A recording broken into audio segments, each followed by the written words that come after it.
Maithili express की शानदार प्रस्तुति।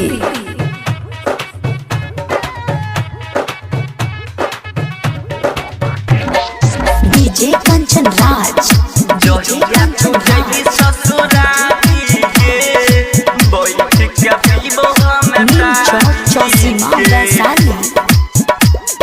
खुशी रिकॉर्डिंग स्टूडियो बलुआहा।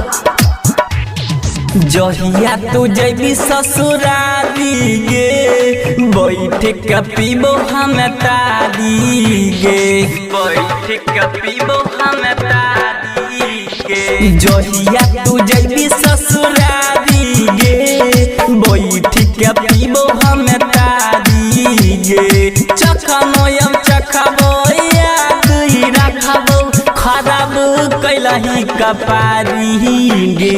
जहिया तू जैबी ससुराली गे बैठ के पीबो हम तारी गे बैठ के पीबो हम तारी गे। म्यूजिक डायरेक्टर कंचन राज जहिया तू जैबी ससुराली चौसीमा वैशाली।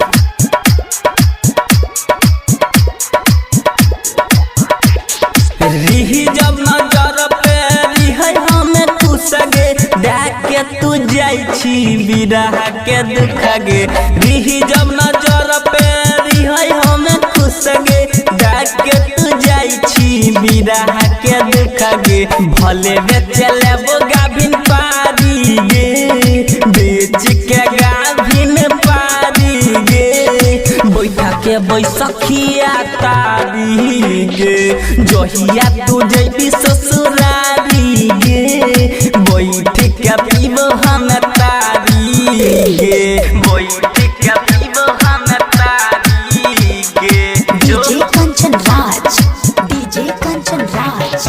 जहिया तू जैबी ससुरारी गे नीम चौक चौसीमा वैशाली।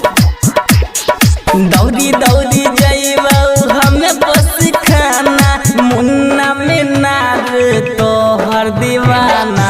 दौड़ी दौड़ी जैबौ हमें बस खाना मुन्ना में नार न सदावा दीवाना।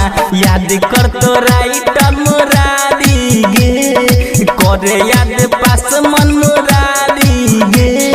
बैठ के बैसखिया तारी गे। जहिया तू जैबी ससुरारी गे बैठ के पीबो हम तारी गे। खुशी रिकॉर्डिंग स्टूडियो बलुआहा।